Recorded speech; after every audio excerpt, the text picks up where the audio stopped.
This car was designed to get 1,000 miles to the gallon. These mechanical engineering majors have been working on the project since August, using what was originally a 3.5 horsepower lawnmower engine. So this is the rear end of our super mileage vehicle. We have a modified engine. We did that by making an overhead valve and overhead cam system, and we also sleeve the cylinder inside the combustion chamber to increase the compression ratio on it. The engine turns the clutch, so the clutch allows us to have the motor on but not be moving, which in then turn, when the RPM gets high enough, turns the wheel and we can roll.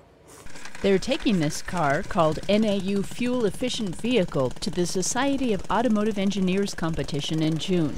NAU has the only Arizona team competing in the Michigan event, which has very strict specifications for how the car should be built. This car is mainly based on safety, so we have a 5-point seatbelt to restrain the driver.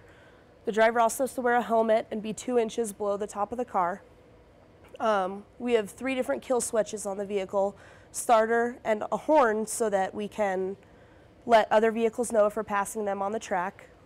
We also have 2 sets of brakes, one on the front set of wheels and one on the rear wheel. In case one of them fails, we still have a way to stop.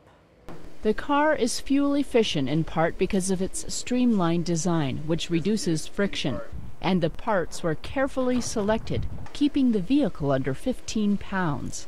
We were mainly focusing on the fact that we were going for a lightweight vehicle, which means we try to use as many aluminum pieces compared to steel pieces because it's significantly less in weight.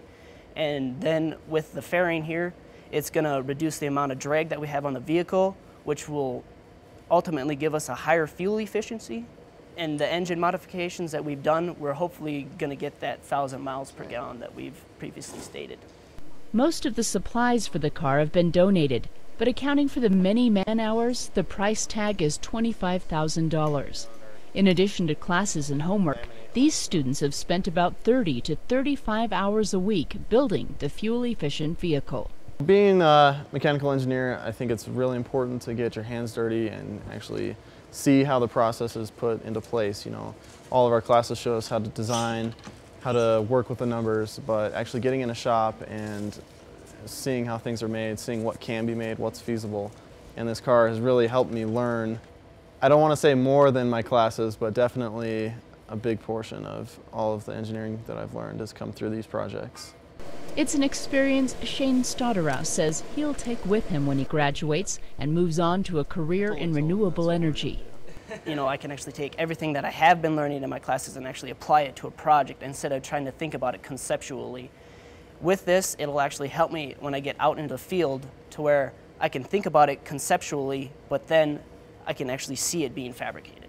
Team leader Mike Barton says the automotive industry is facing big challenges, and groups like his may hold answers to key questions. And we're going to be able to put our knowledge into, you know, the industry when we get out. So everything we've learned is definitely, it's going to help. Even if it's very small, maybe consider insignificant, but on the personal level and hopefully on a larger scale it will be seen. These students will spend the next couple of months continuing to work on the fuel-efficient vehicle, testing the engine, and expecting to go the distance.